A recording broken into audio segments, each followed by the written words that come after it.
उत्तराखंड के कुमाऊं मंडल के अंतर्गत पहाड़ी जिलों में अधिकांशतः खेती वर्षा पर आधारित होती है। इन सूखे खेतों में किसान आज खरीफ की फसल बोने को तैयार है। इन सूखे खेतों में जब किसान खाद डालता है और अपनी उम्मीदों के बीजों को बोता है तो किसान को लगता है उसकी फसल इस बार जरूर अच्छी होगी। यही उम्मीदों के बीज किसान हर वर्ष अपने खेतों में बोता रहता है और फिर शुरू होती है परंपरागत रूप से खेतों की जुताई। जनपद पिथौरागढ़ के कुछ गांवों में आज भी कृषि कार्य परंपरागत रूप से बैलों द्वारा किया जा रहा है। बहुत ही मेहनत और मशक्कत के बाद यहाँ का किसान अपने खेतों में आज भी बैलों द्वारा खेती कर रहा है। तो वहीं दूसरी ओर आज कुछ परिवर्तन हुआ है और ये परिवर्तन है आधुनिक यंत्र, हाथ द्वारा चलने वाले छोटे ट्रैक्टर। छोटे हाथ के ये ट्रैक्टर एक स्थान से दूसरे स्थान पर आसानी के साथ लाए जा सकते हैं।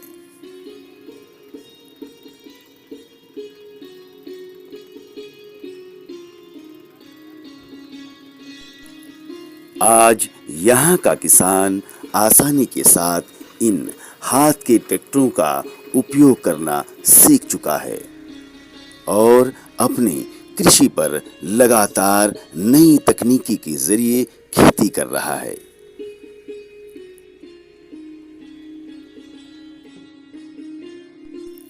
इन खेतों में खाद डालने के बाद कृषक अपनी नजरों से, अपनी आशा भरी आंखों से उम्मीद लगाता है आसमान की तरफ, बादलों की ओर।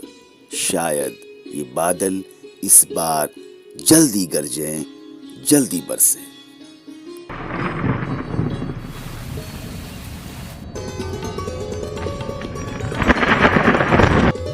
मानसून आगमन के बाद ही यहाँ का कृषक खिल उठता है, उसके चेहरे में वो रौनक नजर आती है।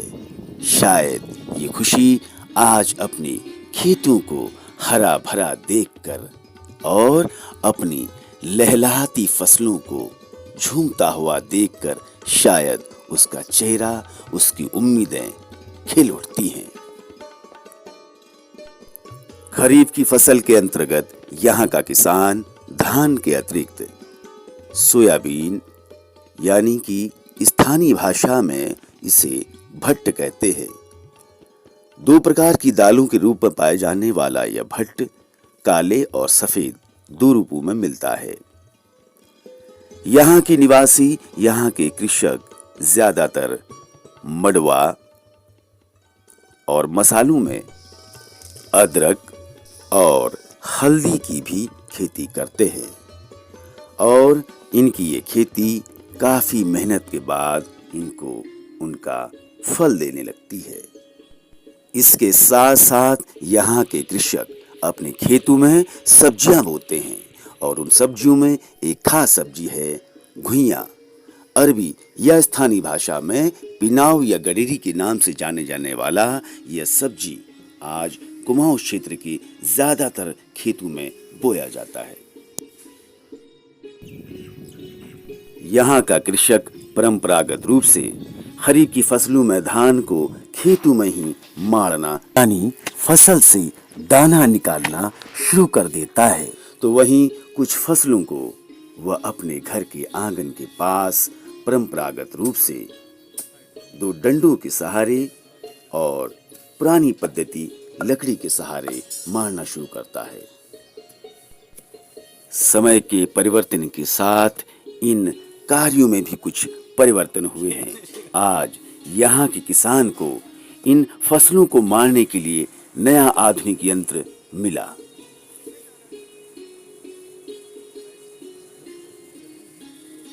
इस आधुनिक यंत्र के जरिए अब यहाँ के किसान को मड़वा को मारने में काफी सहायता प्राप्त हो रही है। मड़वा उत्पादन में उत्तराखंड की एक विशेष भूमिका है। आज के दौर में मड़वा का सेवन आज की युवा पीढ़ी भी समय समय पर कर रही है।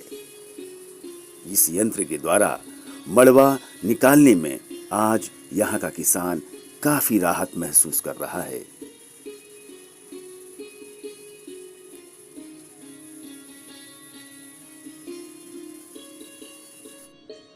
और इसके बाद पंखे की सहायता से मड़वे को और साफ किया जाता है।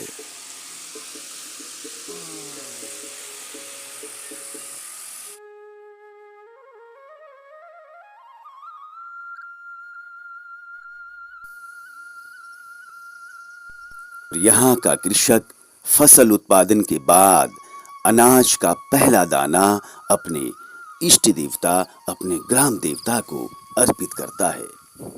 आज हम आपको पिथौरागढ़ जिले के ग्राम जाख की ओर ले चलते हैं, जहाँ आज का किसान अपने भूमि देवता श्री लटेश्वर के मंदिर में नैनायकी के नाम से अपने फसल का पहला दाना अपने भूमि देवता को अर्पित कर रहा है।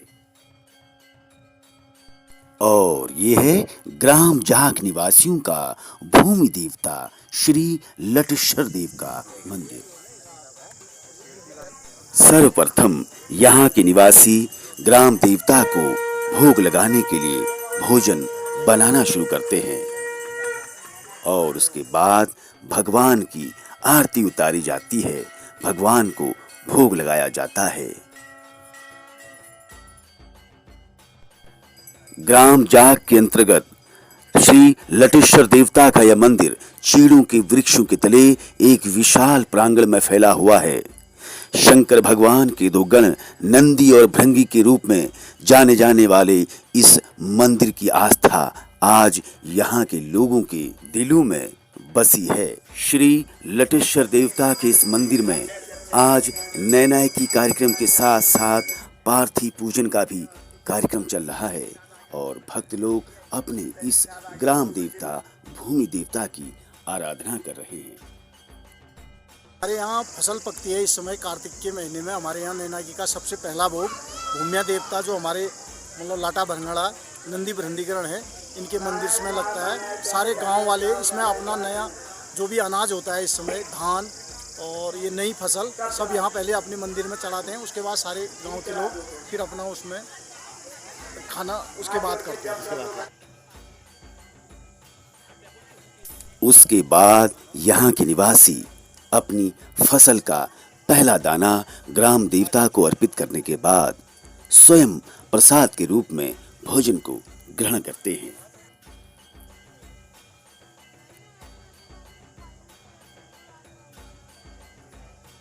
ग्राम देवता को फसल का पहला भोग लगाने के बाद यहाँ के निवासी अपने इष्ट देवता को भी इसी प्रकार भोग लगाते हैं।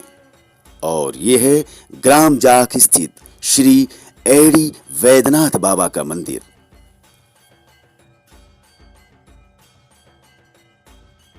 अपने ग्राम देवता श्री लटेश्वर मंदिर में भोग लगाने के बाद यहाँ के निवासी अपने इष्ट देवता ब्यानधुरा बाबा के मंदिर में बाबा को भोग लगाने के लिए और प्रसाद ग्रहण करने के लिए एकत्रित हुए हैं।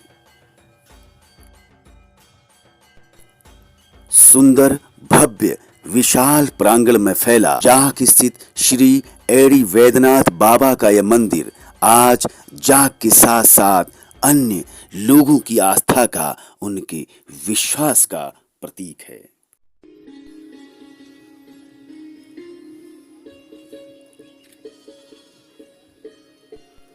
और अब यहाँ का किसान अपनी फसल का, अपने अन्न का भोग लगाने के लिए इस पर्वत श्रेणी की सबसे ऊंची चोटी के पास स्थित कैलपाल बाबा के मंदिर की ओर प्रस्थान कर रहे हैं।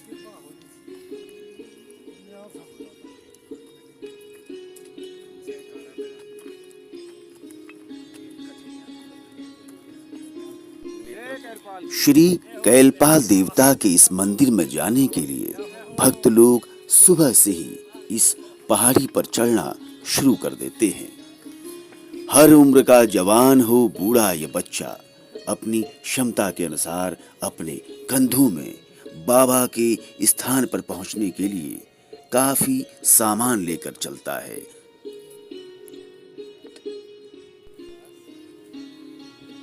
बगैर विश्राम किए ये लोग श्री कैलपाल देवता के मंदिर के आधी यात्रा पूरी कर चुके हैं।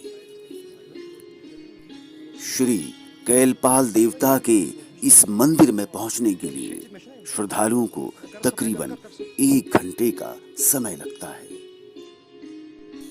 यहाँ के बच्चों में भी बाबा के प्रति कितनी श्रद्धा है, ये बात यहाँ का ये बच्चा बताता है। हाँ, सब बाबा की कृपा है।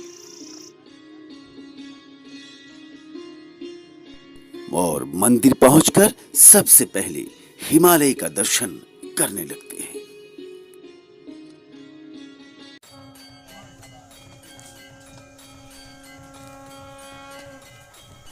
और इसके बाद ये लोग बाबा के इस मंदिर में भोग लगाने के लिए तैयारियां शुरू कर देते हैं। प्रतिवर्ष नैनायकी के नाम से बाबा को भोग लगाने के बाद ये लोग स्वयं बाबा के दरबार में पहुंचकर अन्न ग्रहण करते हैं और उसके बाद बाबा से विनती करते हैं कि उनकी फसल वर्षा से हरी भरी रहे। श्री कैलपाल देवता के इस मंदिर में भोग लगाने के बाद यहाँ के निवासी अन्य मंदिरों में भी भोग लगाकर इसी तरह अपनी फसल का और अपने अन्न का पहला दाना यहाँ के देवी देवताओं को अर्पित करते हैं। आज के इस दौर में ग्रामवासी अपनी फसल का और खासकर पहाड़ी व्यंजनों का लुत्फ भी उठाते रहते हैं। और ये पहाड़ी व्यंजनों में मड़वा हो या फिर भट्ट, हर प्रकार के स्वाद का ये लोग आनंद लेते रहते हैं। और ये है भट्ट की दाल का दाना, यानी कि सोयाबीन की दाल का दाना। इस प्रकार ये बच्चे आज के दौर में भट्ट की दाल का सेवन कुछ इस तरह से भी करते हैं। और फिर परंपरागत रूप से भट्ट की दाल की चुड़कानी, जिसको पहाड़ी भाषा में चुड़कानी या फिर भट्ट का पिसौ भी कहते हैं, अक्सर बनाते रहते हैं। और अब तैयारी है अगली रबी की फसल की बुआई की। हर बार की तरह इस बार भी ये किसान अगली फसल बोने के लिए अपने आप को फिर से तैयार कर रहा है। और यहाँ का किसान पूरी तरह अपनी फसल को वर्षा पर छोड़ता है। वर्षा पर आधारित ये खेत आज भी बगैर वर्षा के फसल नहीं दे सकते। और एक समय ऐसा आता है जब खेतों में बंदरों के आतंक से शुरुआत में ही फसल बर्बाद की जाती है। खरीफ की फसल द्वारा बचे हुए इस घास फूस को स्थानीय भाषा में पराल और नलों के नाम से जाने जाने वाला यह घास फूस अपने पशुओं के लिए एकत्रित करता है चारे के रूप में। तो वहीं दूसरी ओर यहाँ का किसान अपने पशुओं के लिए चारे के रूप में इस घास को भी इकट्ठा किए रहता है। ज्यादातर जंगलों से प्राप्त होने वाली ये घास, जिसको स्थानीय भाषा में गजौ के नाम से भी जाना जाता है, यहाँ का किसान एकत्रित करता है अपने पशुओं के लिए। पहाड़ी ढालों से एकत्रित किया गया यह गाजो यानी कि पशुओं का चारा काफी मेहनत और मशक्कत के बाद यहाँ की महिलाएं, यहाँ के पुरुष इन जंगलों से लाते हैं। अति दुर्गम पहाड़ी ढालों से अक्सर यहाँ के लोग अपने पशुओं के लिए चारा लाते हैं। और हाल ही में आए नए नए परिवर्तन, आधुनिक यंत्र द्वारा चारा काटने की हाथ की मशीन शायद यहाँ के लोगों के लिए काफी सहायक सिद्ध हो।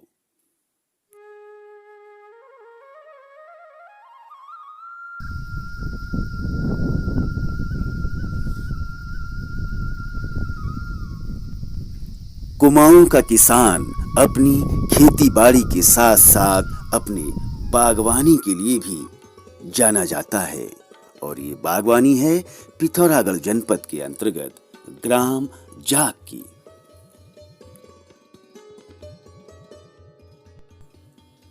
सेलापानी के पास स्थित इस बगीचे के आसपास का क्षेत्र ऐसे लगता है जैसे मानो चारों ओर फूलों की बरसात हो रही हो। जहां एक प्रकार से इस बगीचे में पहाड़ी फलों में संतरे, माल्टा, सेब, खुबानी, आड़ू हैं, तो वहीं दूसरी ओर इस बगीचे में एक खास किस्म का फल है और वो है कीवी और स्ट्रॉबेरी। इस बगीचे में फूलों फलों के अलावा अनेक प्रकार की सब्जियों का भी उत्पादन यहाँ के बागवानी करने वाले श्री मनोज सिंह सामंती जी करते हैं।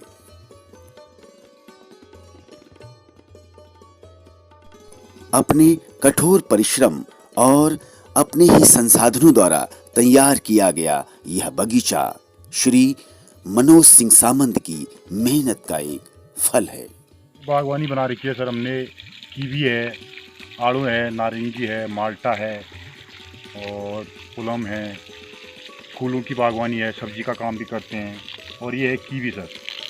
ये कीवी यहाँ होती नहीं है, ऑन टेस्ट है। 2 साल के पौधे हैं ये जो है 2 साल के पौधे हैं, 3 साल में फल आएगा। भाई ऐसे 100 पेड़ है हमारे पास कीवी के। 100 माल्टा के हैं, 100 आड़ू के हैं, 100 पुलम के हैं, 200 पेड़ लगभग सेव के हैं। विभाग से मदद कहीं से नहीं मिलती है, खुद आदमी को काम करना पड़ता है अपने बुलबुल। हमने खुद पैसे लगा रखे हैं, खुद मेहनत कर रहे हैं।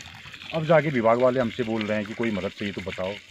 अब जाके आज में अगर काम करना है तो मतलब जो है कि खुद ही वो करना पड़ेगा। क्या कहते हैं, खुद मेहनत करनी पड़ेगी मतलब, तब जाके होगा मतलब ना। विभागों की वजह से नहीं रहना पड़ेगा। फूल बिकते हैं, 100 रुपये किलो लेते हैं इसको, मार्केट में बिक जाते हैं ना। काम करके कोई हर्जा नहीं है। ये है सेब की पेड़, ये पूरा सेब की बागवानी है हमारी ऊपर को। और हमारी